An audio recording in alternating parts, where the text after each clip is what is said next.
You are listening to Lighthearted, the official podcast of the United States Lighthouse Society. My name is Jeremy D'Entremont. Welcome. My co-host today is Michelle Jewel Shaw, teacher, lighthouse volunteer, photographer, and mom. Thanks for being with me today, Michelle. Thank you for having me again, Jeremy, and hello to all of our listeners out there. This is episode 89 of Lighthearted, scheduled for November 16th, 2020. On November 16, 1848, the second lighthouse at Cape St. George on the Florida Panhandle was built. It replaced an earlier 1833 lighthouse that had been damaged in storms. The 1848 lighthouse lasted only 3 years. It was flattened by a hurricane in 1851. The third lighthouse built in that location collapsed into the Gulf of Mexico in October 2005. But a new replica was built by the St. George Lighthouse Association, and it houses a museum and gift shop. So what else has happened on November 16th, Michelle? On November 16th, 1933, the United States and the Soviet Union established formal diplomatic relations. And on November 16th, 1990, the pop duo Milli Vanilli were stripped of a Grammy Award because they didn't sing at all on the Girl You Know It's True album. Session musicians had provided all the vocals. Wow, those are some important moments in history. Or at least one of them is, I'll let you decide which one. Also, on November 16th, 1873, the American composer and musician W.C. Handy was born in Alabama. He's considered the father of the blues. His song Memphis Blues is considered the first blues song ever recorded. He once said, and I quote, "Life is like a trumpet. If you don't put anything into it, you don't get anything out." End quote. Well, that makes a lot of sense to me. Yeah, so today on Lighthearted, we are headed back over to the Pacific Northwest. We're heading to Admiralty Head Lighthouse in Washington. I visited that lighthouse in 2015. It's a beautiful spot and a unique lighthouse architecturally. Michelle, please help me tell our listeners about Admiralty Head Lighthouse and our guests today.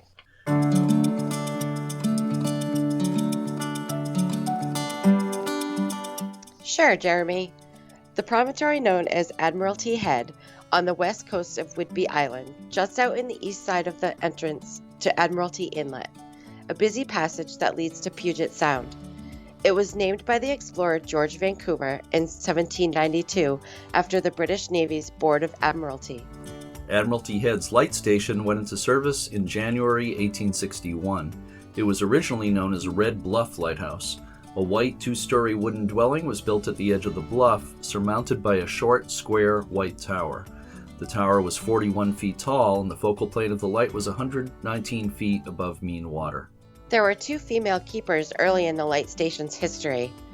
Daniel Pearson, keeper beginning in 1865, had a daughter named Georgia, who was appointed as assistant keeper while she was still a teenager. When Georgia Pearson was wed in the lighthouse parlor in 1867, her 17-year-old sister Flora became the new assistant. Flora continued as assistant keeper after her marriage 9 years later, and she and her husband welcomed their first child at the lighthouse in 1877. Fort Casey was established by the U.S. Army at Admiralty Head in the early 1900s. Because the lighthouse stood in a position where the military wanted to position a gun battery, the lighthouse was moved a few hundred feet to the north. Then a new lighthouse was constructed next to the old one. The fourth order Fresnel lens was transferred from the old structure to the new one, and the new lighthouse went into service on the summer solstice in 1903. The 1903 lighthouse building, designed by the Lighthouse Board architect Carl W. Like, is a round 30-foot tall tower attached by a covered passageway to a comfortable and spacious brick and stucco keeper's dwelling. The handsome architecture is often referred to as Spanish style. It was given 18-inch thick brick walls to mitigate the effects of the powerful guns at Fort Casey. With the gradual evolution from sail vessels to steamships, shipping traffic coming into Admiralty Inlet tended to hug the western shore close to Point Wilson Light. As a result, the decision was made to deactivate Admiralty Head Light. The light went out on July 1st, 1922, just 19 years after the new lighthouse had begun service. The abandoned lighthouse fell into severe disrepair. Then in the mid-1950s, Washington State Parks acquired 100 acres of Fort Casey. In 1957, Washington State Parks restored the lighthouse. The lantern was reconstructed, Cracks were repaired and new stucco and paint were applied. The lighthouse was opened as part of Fort Casey Historical State Park in the early 1960s. Today, the nonprofit group Keepers of Admiralty Head Lighthouse and the Admiralty Head Docents Program preserve and interpret the lighthouse. It's open for tours most of the year, and there are displays and a gift shop in the former Keepers' quarters. Wayne Clark is the president of the Keepers of Admiralty Head Lighthouse, and last year he received a Volunteer of the Year award from Washington State Parks. Patrick Hussey and Dick Malone are interpretive docents. I had an opportunity to speak with all three of them in October. Let's listen to that conversation now. I am here today. I'm actually here at my home in Portsmouth, New Hampshire, but I am speaking to three men in Washington State who are involved with the Admiralty Head Lighthouse. I'm speaking with Wayne Clark, the president of Keepers of Admiralty Head Lighthouse, and docents Patrick Hussey and Dick Malone. And it's great to have you with me today. Thank you so much for doing this. Pleasure to be here, Jeremy. Thank you. Before we talk about the lighthouse and its history, I'd like to maybe learn a little bit about the three of you. I'm interested in your background, what led you to becoming involved with the lighthouse. So why don't we start with Dick? A couple of tours in the Marine Corps, graduated from college, found a wife, had two kids, worked in industry for a couple of years, and finally in the ripe old age of 26 or 27, I decided I better settle down. And I started teaching high school in Lyons Township High School in LaGrange, Illinois. Followed that with retirement in 85, decided that we ought to see something of the country. So my wife and I drove all over the continental United States and stopped in Whidbey Island and never left. That was 30 years ago. After about 10 years of keeping busy in different ways, I saw a notice in a newspaper and said, Admiralty Head Lighthouse and Fort Casey need docents. Come on down. So I did. And I've been here ever since. And that's how many years again that you've been involved? I tell you the truth, I'm not totally sure. It's been about 20 years. So why don't we go to Wayne next? Yes, I'm Wayne Clark. And I was born in Stevens Point, Wisconsin, where the extent of water was the Wisconsin River and a few lakes. But when I was about 9 years old, my family vacationed on Lake Superior in the Upper Peninsula of Michigan. I remained going there during the summers with my family, my brothers, until I was well into college. When we were vacationing on Lake Superior, there was a lighthouse about 2 miles down the beach, Big Bay, Michigan's lighthouse. And every night at the campfire or in my bunk, I would see that flashing light in the distance, and that's when I became intrigued with lighthouses. In fact, my brothers and I were even chased off the beach by the Coast Guard who were manning the lighthouse at that time. And ironically, years later, when we were married, and our wives and my other two brothers and I stayed in the B&B there in the very same beds that those lighthouse keepers were living in during the time that we were being chased off that beach. After college, I joined the United States Coast Guard in 1970. I served flying in helicopters and fixed-wing helicopters, began in Alaska. And lo and behold, one of the things we did with our helicopters is we did logistics with the lighthouses in Southeast Alaska. Next duty station in the Coast Guard was in San Francisco. When I was in San Francisco, I joined the first group of rescue swimmers. It was called Sarwets. And we did a lot of rescues in and around the areas in front of a lot of those lighthouses. Then later on, professionally, I went back to Alaska. I taught in rural communities in Alaska. After my retirement from teaching, I worked for the National Park Service in Glacier Bay National Park for 10 years. Retired, moved to Whidbey Island, saw the sign in our post office saying, we'd like to train you as a docent. Are you interested? I became a docent at the Lighthouse, Admiralty Head Lighthouse. I've been a docent there for 7 years. 5 of those years I've been a docent and the president of the Keepers of Admiralty Head Lighthouse. That's me. That's an interesting journey. Thanks, Wayne. So Patrick, you want to take the question? I'm a 5th generation Washingtonian. I was born in Anacortes, Washington, which is located on Fidalgo Island, which is north of Whidbey Island. The reason my life started there is my father was a Navy pilot. His squadron was stationed at Whidbey Island Naval Air Station. We lived in Oak Harbor, which is up the road, through about 1958. And then Dad was grounded. He couldn't fly because he couldn't pass his eye test. So he stayed in the Navy for 34 years. We moved down to Southern California, where Dad had command of ships. I graduated from Coronado High School, which is off the coast of San Diego. Went off to college, University of Notre Dame. From there, I went up to Alaska, way up to the Bristol Bay, and worked in a salmon cannery in Togiak, Alaska for a couple of years. I knew nothing about fish or salmon or anything. It was just a greenhorn. They said, "What are we going to do with this college kid?" But I survived. I then lucked out and got into the University of Washington School of Law, got my JD, left law school and essentially practiced law for about 39 years. My wife and my young daughters moved to Whidbey in 1998, retired about 4 years ago. When we lived on Whidbey, I'd been up to the Lighthouse, a couple of times. And my mother, who would visit us from Phoenix, loved going to the Admiralty Head Lighthouse. And she had lots of stuff, Admiralty Head Lighthouse stuff, that I wasn't even aware of until she passed away and we were going through all her stuff. I said to my wife, Patty, "Well, what is all this Admiralty Head Lighthouse stuff?" She said, "Well, your mother, you're busy working. She'd always want to go up to the Admiralty Head Lighthouse." An opportunity, I think it was in the paper, our lighthouse docent manager who works for Washington State Parks put a little announcement in about, "Look, are you interested in becoming a docent at the Lighthouse?" And I said, "Yeah, that'd be great." So I'm a newbie. I'm class of 2018, and I'm constantly learning things. And position-wise, I'm vice president of Keepers of Admiralty Head Lighthouse. I visited Admiralty Head Lighthouse 5 years ago, and I was struck right away that it's pretty unusual architecturally. What are some of the things that make it unique architecturally? It was designed by Carl Like, and Mr. Like was a draftsman for the engineering office at the 13th Lighthouse District in Portland. He had been in private practice in architecture in Portland before he took that job.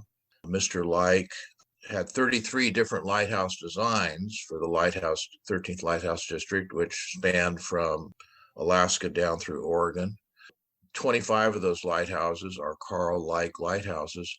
Ours is unique, Jeremy, in that it is the only Carl Like lighthouse. If you look at the front of the lighthouse, it has arches.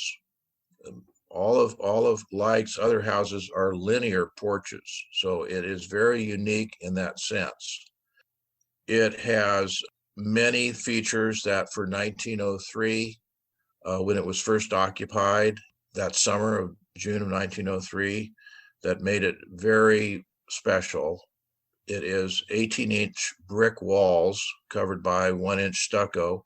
One of the reasons it was 18-inch brick walls is because it was built during the time that Fort Casey, the coastal defense fort, was being constructed, and it was very close to large guns that had a tremendous concussive effect. So that was one of the reasons Mr. Like did it that way. This summer, very hot, but inside very cool. In the winter, it would be cold here, not really cold, super cold, but it would stay warm. Carl Like's motto, as you may know, was build them stout and make them last. Our lighthouse certainly has done that. Why don't I aim this one at Wayne? The lighthouse that's there today, Admiralty Head Lighthouse, was not in service for very long. It replaced an earlier lighthouse in that location. The one that's standing today was only in service for 19 years. The earlier one was there for 40 years before that. Between the two lighthouses, a number of keepers and families live there. Are there any particular stories of life of the keepers and families at Admiralty Head Light Station that stand out for you? Good question. As you said, there were two lighthouses, a Red Bluff Lighthouse, 1861, and then moved. And the Admiralty Head Lighthouse started in 1903. There were 7 keepers between those 2 lighthouses who had lots of journal entries, stories about what was going on and what they were observing. Marriages, births, deaths, funerals, all of those are in the archive material that we have at the local Coupeville museum. And we still delve into those to find additional stories. But there are 2 stories that we always like to tell about those 2 lighthouses. And they both really took place in the lighthouse that stood longer than the other, is the Red Bluff one. Flora Augusta Pearson Ingle was the daughter of the Red Bluff's 2nd lighthouse keeper, 1864 to 1878, I guess. And in 1866, Flora, her brother and her sister and her mother traveled from Lowell, Massachusetts to Whidbey Island. Flora was just 16 to join her father and 2 sisters who were already living at the lighthouse. Her father and her 2 sisters and her second trip were with a group called the Asa Mercers Missions to bring eligible young women to Seattle area. Because on Whidbey Island, there were so many male farmers that they thought this might be a good way. So anyway, her trip through the Straits of Magellan up the west coast, battling seasickness, to San Francisco, then to Whidbey Island, is well told in her journals. Interesting lady. She served as the assistant lighthouse keeper when she was living at the lighthouse with her father, and her sister was also a lighthouse keeper. She gave music lessons at the lighthouse. She was a musician, piano lessons at the Red Bluff Lighthouse. She was the first organist at the Methodist and Episcopal Church, of which she's a legend in the little community of Coupeville. Charter member of the Women's Christian Temperance Union. And she got all those husbands and young men walking in line and not using alcohol. She was a community leader. 1876, she married a local farmer, William Ingle, and moved onto their farm, left the lighthouse. Noted for her unique, almost poetic lighthouse journal entries. She wrote several books of poetry. And there's a great DVD about her life and her dedication to the lighthouse and to the community of Coupeville in the museum in Coupeville. The second story is the 4th lighthouse keeper, Joseph Evans, served from 1887 to 1899. While he was serving at the Red Bluff in 1899 as a lighthouse keeper, Evans and his wife left for a medical appointment at Port Townsend. They used the Mosquito Fleet boats that went back and forth. And they left their 16-year-old son to man the lighthouse. They left him things to eat, special candies, made sure everything was all set. The lantern was all prepared for him to turn on in the evening, and he knew how to do it at the age of 16. The next day, when they returned from Port Townsend from their appointment, they noticed the lighthouse light was still on. They rushed to the lighthouse and found that their son was gone. A gun was missing. The rowing dory for the lighthouse was gone. Some money and supplies. Their young son at 16 had run away with a young friend, or was attempting to link up with a young friend to go up to Alaska. The skiff was found later. The son was missing, presumed drowned. His partner had talked to him out of going with him because of the weather conditions, but this young man left, and again, he was never found. Evans and his wife were so depressed by leaving their son alone at that lighthouse, even for a day, that they were soon dismissed from the lighthouse and moved to Oregon.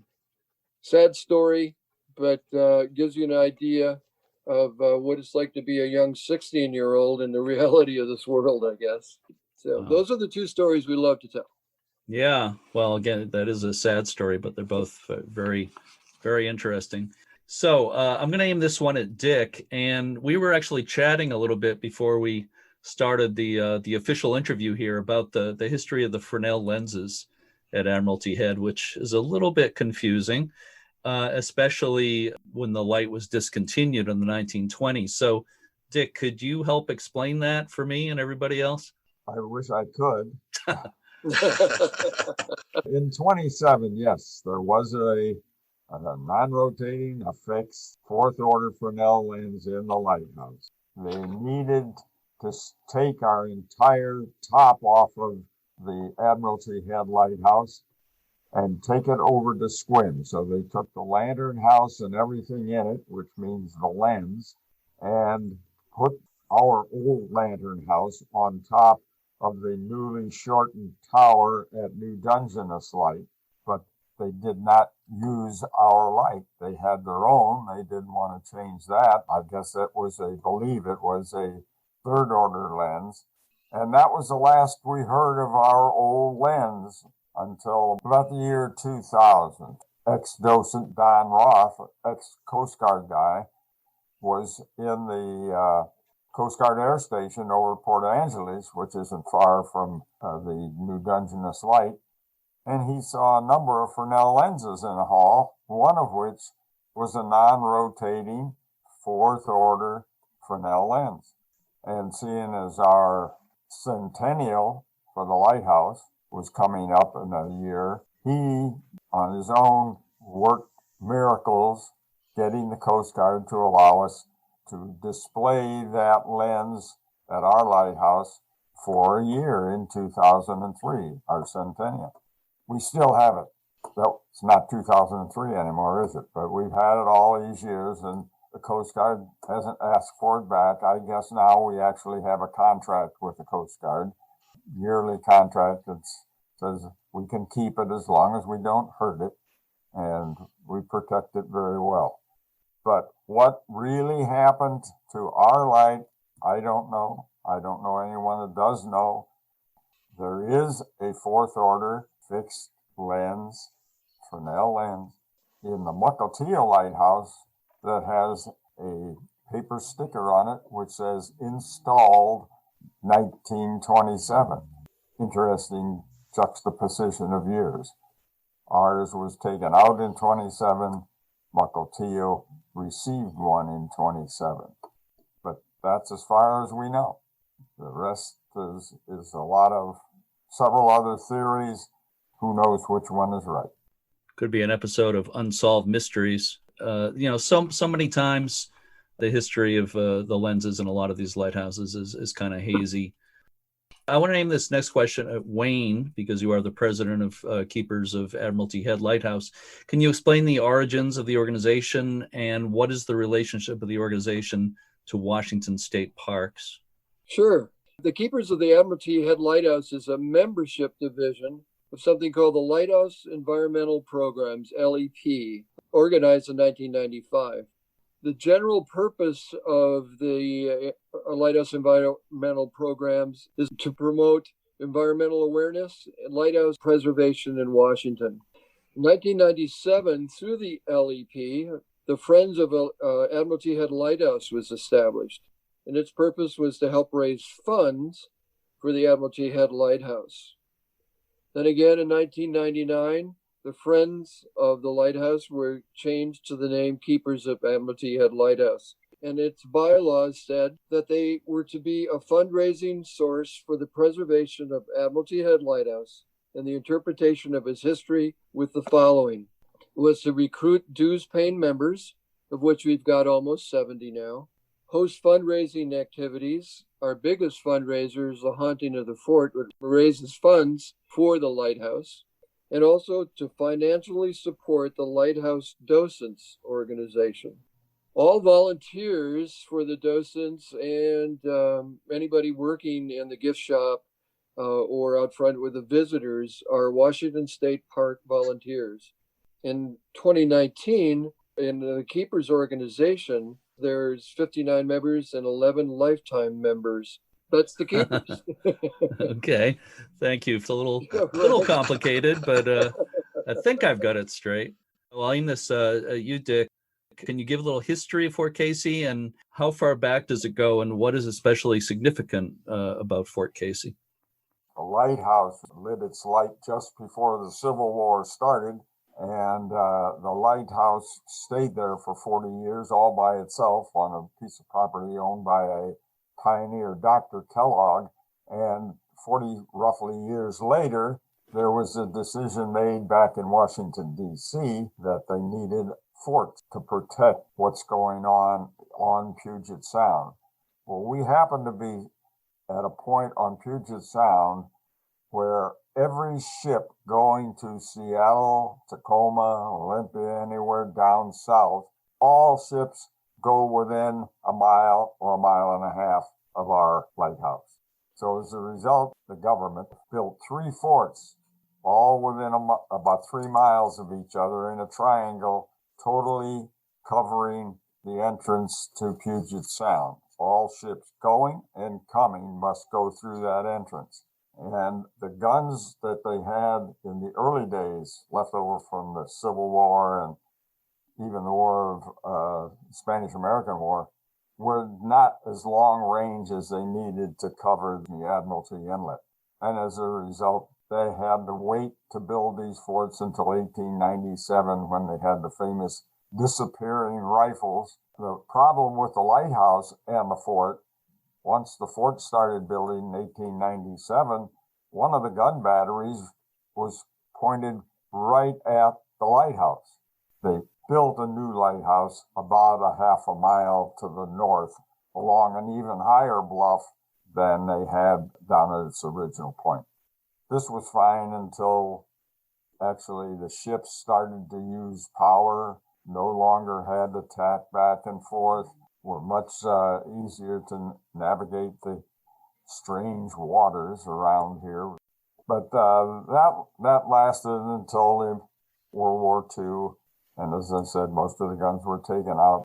In 1955, there was no more need for it, and they were sold. The parks bought half, our half, the southern half, the guns, and Seattle Pacific University bought the northern half of the fort.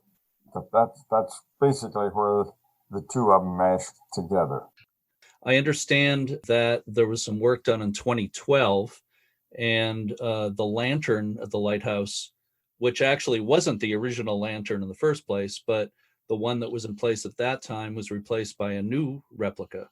I'm curious why that was done at that time, and it's kind of an interesting story, I think, as far as who did the work at that time. So, Dick, you want to take that question? About 2008, 2010, something like that, the docents got so tired of sending people up to the tower to look at the beautiful view through our lantern house, but they couldn't see anything. The plastic windows that were put on were so bad, had weathered so badly that you could barely see out of them. The keepers at that time said, we've got to do something about this. Besides the fact that we can't see out of them, the lantern house itself was rotting away. It was made out of thin sheet metal and angle iron to hold it together. It had been there for, since about 1962 or 3, when just after the state parks took it over, they did have a replica. The difference is obvious when we found out what the replica weighed. It weighed 700 pounds. The new one that we put up after building it in the high schools weighed 7,000 pounds. The difference, of course, was the fact that the original lantern house was cast iron. And when we decided we wanted to do something about it, we started looking around trying to find out how on earth do we make something as big as a lantern house out of cast iron these days. There's hardly a foundry around. And it's extremely expensive because everything had to have patterns made for it. To make a long story short, in our casting about to see how we could build this, the manager of maintenance at the state parks and I went down to Nichols Brothers Boatyard on the island here, who built a variety of seagoing craft. Well, we came across one of the brothers, Archie Nichols, and told him our plight, gave him the plans. We had a set of original 1897 plans. Gave him a set of the plans, and he says, well, let me look at this and think about it. About 3 weeks, about almost 3 months later, we heard back from Archie. He said, I'd like to take this on. I said, Archie, we don't have any money to speak of. We're just poor little folks looking for ways to do. He said, don't worry about money. We got lots of scrap metal around here. He said, well, I'll have to redraw the plans, not the dimensions, but the manufacturing of it has to be changed. We'll have to take flat steel and cut it into shapes to make it represent that which was made cast iron. Well, who's going to do all this? Archie said, well, I'll bet you I can talk the schools in the island into doing this. We have 3 high schools on the island, Coopville, Oak Harbor, and Langley. Langley. I'm a northerner on the island. I never go south. I believe whatever you tell me anyway. Anyhow, all 3 schools is great. They all had industrial art shops. And so one school took on making the roof. One school took on making the centerpiece where the windows were to go. And another school took on the base. And they made this thing in about 2.5 years. We put it up in September of 2012 with our fingers crossed that the tower wouldn't collapse when all 7,000 pounds was put down on top of it. And it's still there. The ironic part about it is we did this whole project primarily because we couldn't see out the windows. The plastic was so bad. Well, when it got to the point after the lantern house was put on the tower, we were ready to put the glass in. We couldn't afford the glass. It was a very big, expensive project to get the glass for these 19 different pieces of glass had to go into it. Each one of them bent and each one of them a different, slightly different dimension. So today they're starting to replace the plastic already, but it's still plastic instead of glass. Maybe somebody will come up with $20,000 or so to put glass in. When I was there, I don't remember noticing that it was plastic. Maybe it's not so obvious. That's a good thing that I didn't notice. It's beginning to be obvious because it's now, when I was 5 years ago. So it was only maybe 3 years old when I was there. Yeah. Right.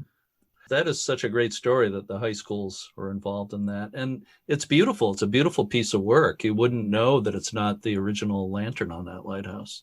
Well, they adhered to the plans exactly. I mean, they were very, very rigid in doing it just exactly the way it was built in the first place. Yeah, I can see that. Let's talk about the restoration work that was just completed. And maybe we can give this one to Patrick. What work was just done in that project? Could I make a footnote to what Dick was talking about? Sure. Just a footnote.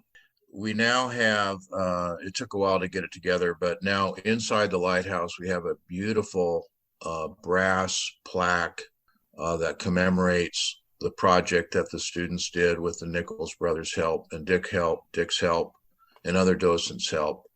A beautiful brass plaque with all their names, everybody's name. And so that will go up eventually in the lighthouse. It's in the lighthouse now.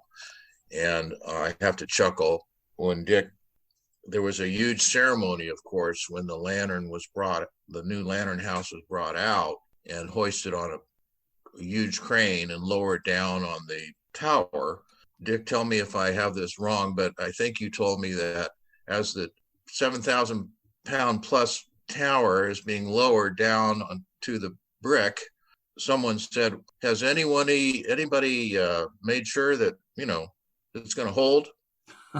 And everybody's, well, I didn't. Did you? No, I didn't. Did you? No. Well, too late now. But of course it did. So, and we have a couple of videos of that ceremony. It's a really special thing. And of course the kids now are, they were 16, 17 in high school, and some of them are still here on Whidbey Island, in their 20s, and some have left. But we're hoping that when we do reopen the lighthouse, that we'll have a reopening ceremony, and the intent is to invite those students and their teachers back for the reopening. But I will move on to The current restoration work, of course, it's a part of the state park budget that Fort Casey was very blessed in receiving. The Washington state budgets are on a 2-year biennium budgets. The last biennium budget allocated close to $40 million to state park capital projects throughout the state of Washington. One of those projects was earmarked for the lighthouse at Fort Casey, and it was about $1.6 million that was allocated out of that state budget. The company that was hired to do the restoration work, which was very much needed, the last major restoration work that was done on the lighthouse was in the early 70s. So there was quite a lot of work that had to be done, both outside and inside. Interestingly, the ironwork was assessed by a gentleman out of Atlanta, I believe, who is the guy to go to for ironwork in historic buildings throughout the world. And I met with him one day, and as he was assessing the work, the iron and the metal, and I said, "You must have some fancy gizmo high-tech thing that you'd use, right?" He said, "No, I just use this." And it's just a little magnet, little 3-inch magnet. And he says, "Here, it has his name on it." He said, "You can have it if you want." The work began in January of this year by an outfit, Pioneer Waterproofing, out of Tigard, Oregon. They're southeast of Portland. They're a small company that's been in the historic building restoration business since the late 60s. And 2 fellows came up and basically rented a home here in Coupeville and went to work. First week of January, scaffolding went up all around the lighthouse, chain link fence went up, construction zone. The first order of business was to deal with the stucco. There's an inch of stucco on the 18-inch brick walls that had to be sandblasted off. I remember meeting one of the restoration guys for the first time. The wind was blowing. It blows like really hard up here. And he was standing outside. He said, "Patrick, does it always blow like this up here?" I said, "Well, yes, but don't worry. It'll calm down after a while." They did a beautiful job. They actually finished a little bit early. The last thing they did was attach the vent ball that had been restored. I had to get up on a lift and screw that in and caulk it. I should mention there are many things that were accomplished. There were some huge pocket doors between the front sitting room and the dining room, massive pocket doors that slid out of the walls. Those had been sealed shut, painted shut for decades. For these guys, it was just kind of another day at the office. They opened them up. They found one that was in pristine condition, beautiful wood, worked fine. On the other side, there was just crumbled wood. The best we can figure out is that, unfortunately, before the park acquired ownership and Seattle Pacific University acquired ownership of the north part of the park, the fort, both the fort and the lighthouse were sadly vandalized. That's the best idea of maybe what happened to it. But the good news is they shipped the good door down to a door place in Portland. They replicated the other door. And so now we have 2 beautiful sliding pocket doors. So that was the basic bird's eye view of the restoration. I asked Joshua, the man who was one of the Pioneer Waterproofing foremen, what's the most interesting, diciest thing you did?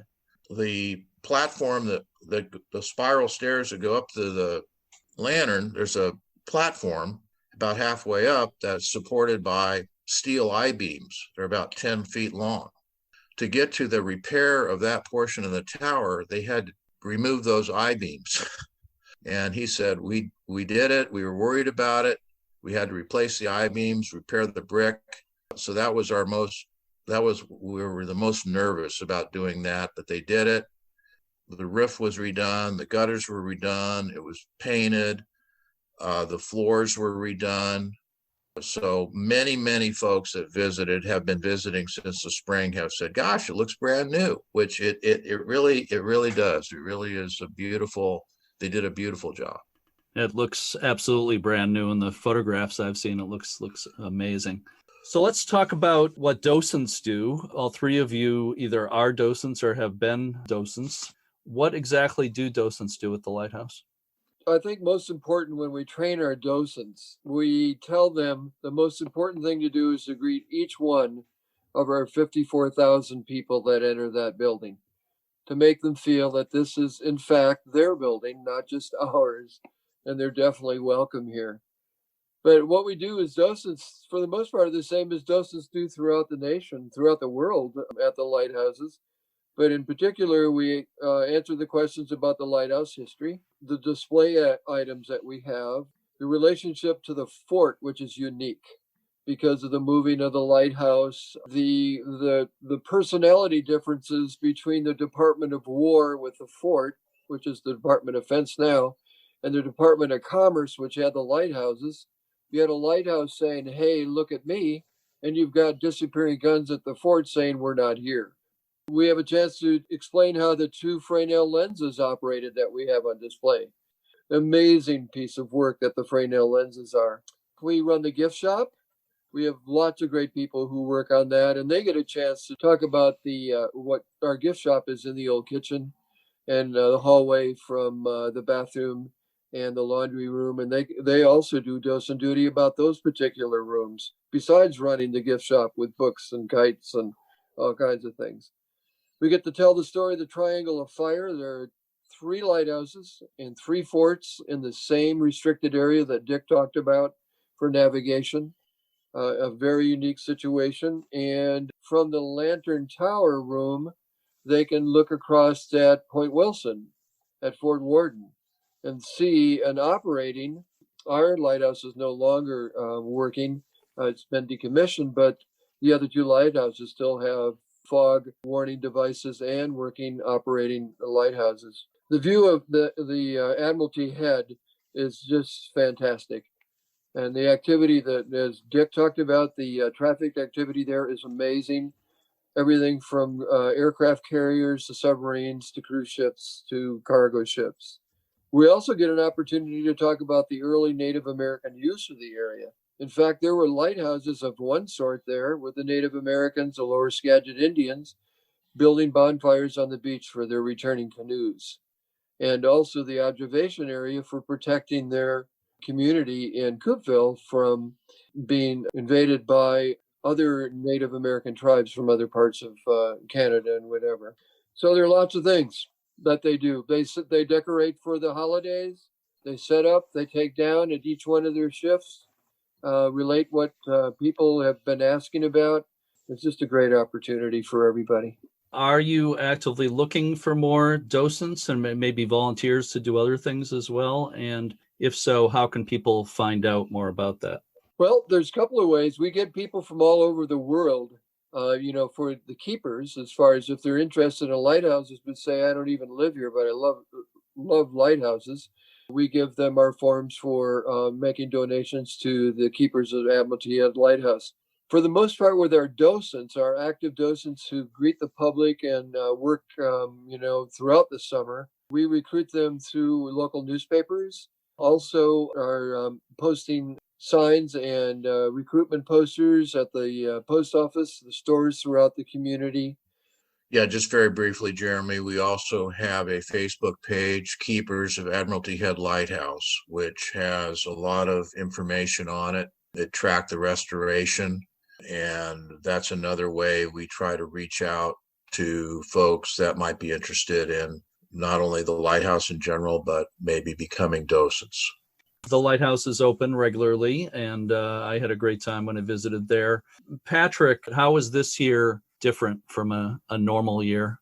Well, like a lot of lighthouses, operational or visitor-only lighthouses throughout the country, we've been affected by the restrictions here in our county and the state of Washington. Basically, what we do now, we started in April with just 2 docents on the outside of the lighthouse. The lighthouse was not open. Then starting, I believe, in late May, the state parks people made a decision that the first floor could be open. So the way it works now, Normally this time of year, we'd be open 7 days a week, 11 to 5 through October. Since May, it's just been weekends only, Saturday, Sunday, 11 to 5. The first floor is open. We have a docent out front, a docent in the back, and we have a park person inside.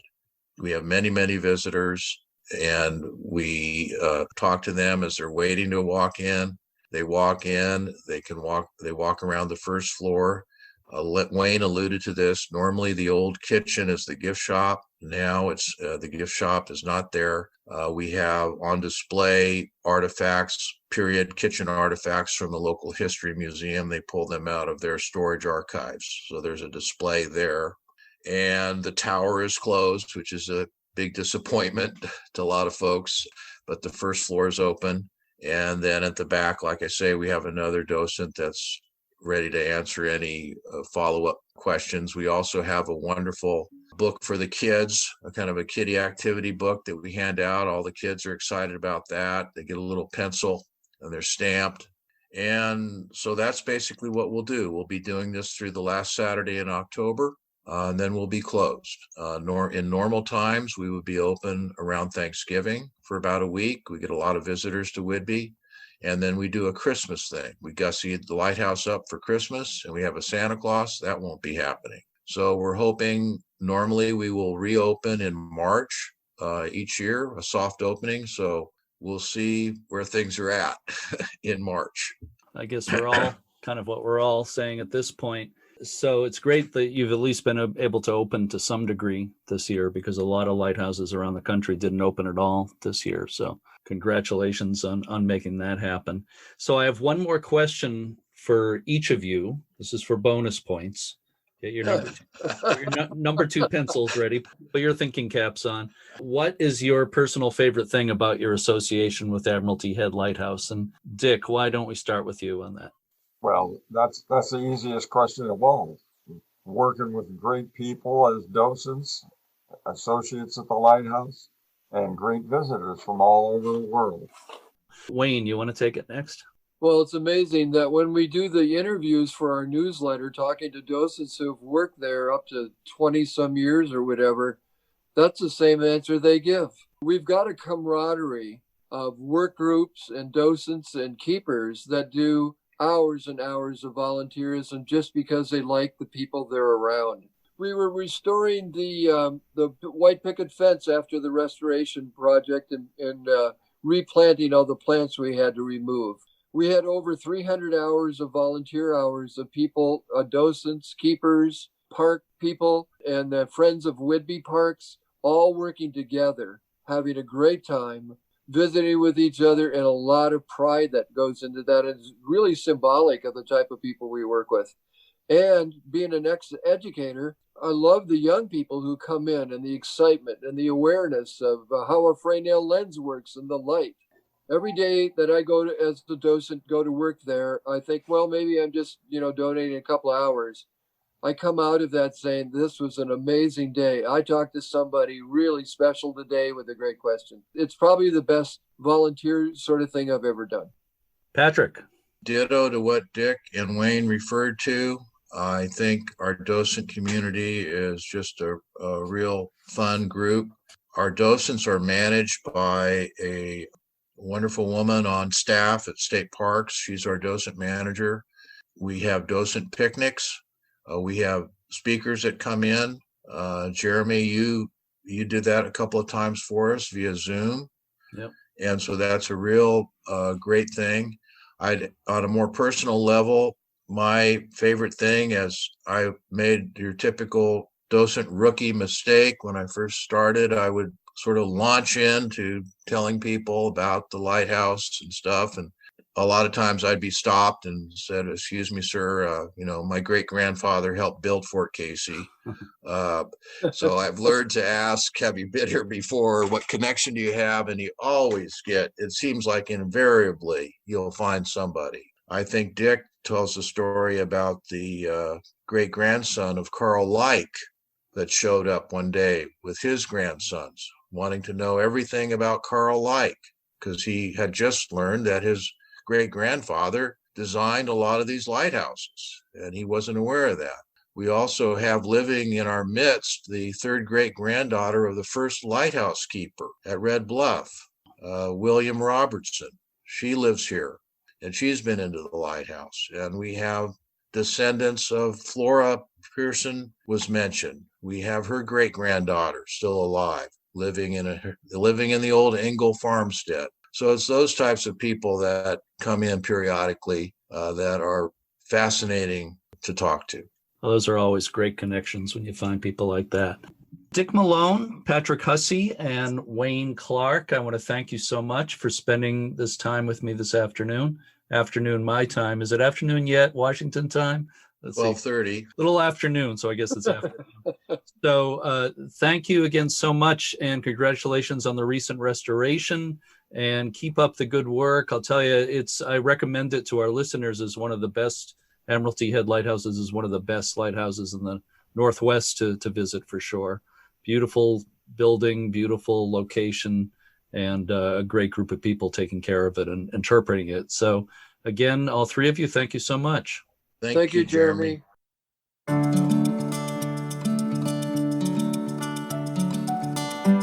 Our thanks to today's guests. Whidbey Island, where Admiralty Head Lighthouse is located, is the largest island in Washington and the fourth largest island in the contiguous United States. It's about 37 miles long from north to south and about 169 square miles in area. Among the many events held each year on the island are the Tour de Whidbey bike race, spanning the length of the island, and a kite festival in September that's considered one of the premier kite competitions in the Pacific Northwest. I meant to mention something earlier when we were talking about things that have happened on November 16th. Another famous person born on November 16th is Cindy Johnson, who is the operations manager for Friends of Portsmouth Harbor Lighthouses and is also a co-host of this podcast. Happy birthday, Cindy.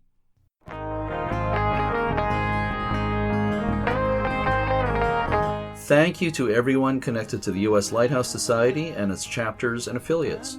Go to uslhs.org to learn about the domestic and international tours and all the other things the Society offers. Membership in the U.S. Lighthouse Society supports this podcast, as well as the Society's mission to support lighthouse preservation and to educate people about their history. Stephanie Meeks, former president of the National Trust for Historic Preservation, once wrote, and I quote, "We do not honor the historic buildings in our midst, nor those who once inhabited them, by trapping these structures in amber or sequestering them away behind velvet ropes. We do it by working to see that they continue to play a vibrant role at the heart of the community." End quote.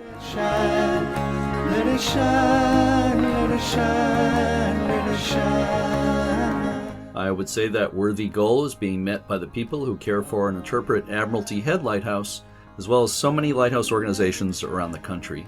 A big shout out and thank you to everyone doing this important work. We are all on the same team. If you listen to this podcast through Apple Podcasts, please rate and review us. Thanks for being with me again today, Michelle, and to all of our faithful listeners as well as new ones. Thanks so much for listening, and keep a good light.